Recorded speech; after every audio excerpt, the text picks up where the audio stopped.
4 vérités à comprendre absolument lorsque tu passes par des moments très difficiles.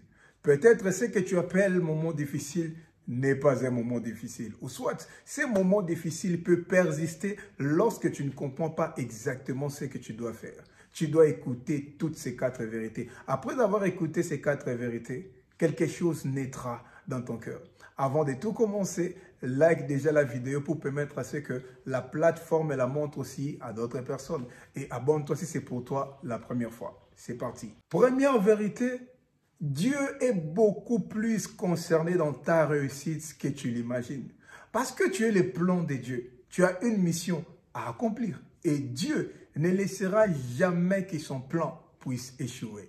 Jérémie 29, 11 dit, « Car je connais les projets que j'ai formés sur vous, dit l'Éternel, les projets de paix et non de malheur, afin de vous donner un avenir et de l'espérance. » Si toi, tu as des projets et tu te bats pour les réaliser, si tu l'ignorais, Dieu aussi a des projets et c'est toi son projet. De la même manière que David était le plan de Dieu pour Israël, comme Dieu n'échoue jamais, il ne pouvait jamais permettre à ce que Goliath puisse tuer David.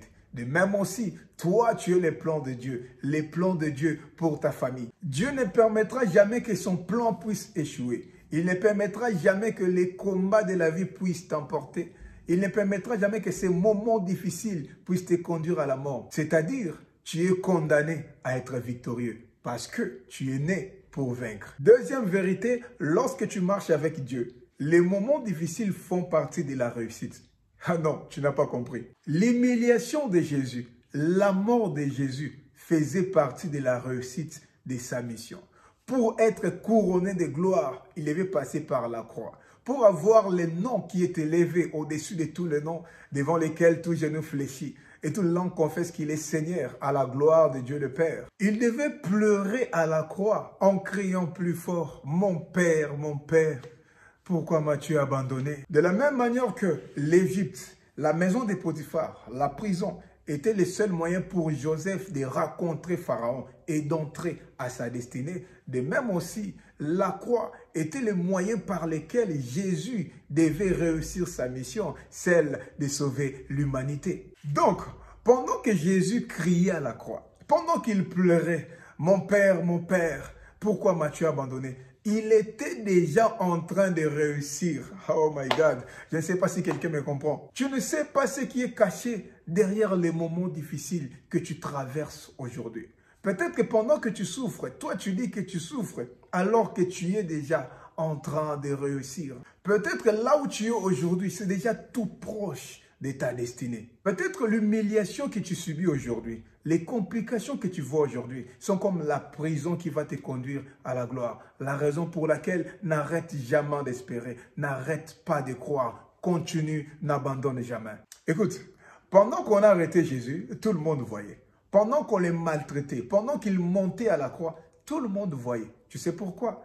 Parce que Dieu voulait aussi que les jours où il va ressusciter, que tout le monde sache aussi qu'il est ressuscité. Tu sais, lorsque Dieu veut que son nom soit glorifié par plusieurs, les jours où il va te visiter, il fera en sorte que ton humiliation aussi soit connue par plusieurs. Oh my God, est-ce que quelqu'un me comprend? Écris d'abord aux commentaires, gloire au Seigneur. Troisième raison, celui que Dieu fait attendre n'arrive jamais en retard. Oh my God, je ne sais pas si tu comprends.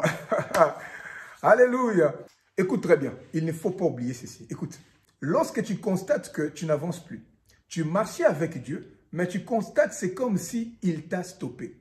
Il faut comprendre que Dieu a un travail à faire avec toi là où il t'a stoppé. Parce que c'est lui qui conduit ta vie, c'est Dieu. Quand un conducteur constate que le niveau du carburant qu'il a ne va pas l'aider pour atteindre sa destination, qu'est-ce qu'il fait? Il va s'arrêter pour s'approvisionner. C'est ce que Dieu fait actuellement avec toi. Il t'a stoppé, mais ne crois pas que Dieu t'a abandonné.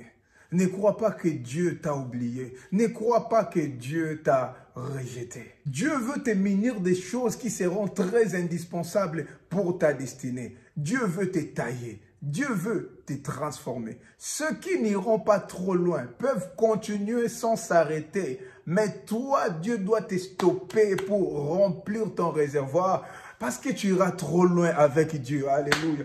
Est-ce que quelqu'un me comprend? Écris d'abord gloire au Seigneur. Je viens t'annoncer que là où tu es n'est pas ton terminus. Les chauffeurs ne dorment jamais à la station. Alléluia. Dès qu'il finit de remplir son réservoir, il redémarre et il part. Je viens t'annoncer une saison de redémarrage dans ta vie. Dieu va redémarrer ta vie. Dieu va redémarrer ton travail. Il va redémarrer ta santé. Il va redémarrer tous les domaines de ta vie au nom de Jésus. Si tu les crois, dis plus fort Amen. Les autres sont allés avant toi. C'est bien. Les autres ont commencé avant toi. C'est bien.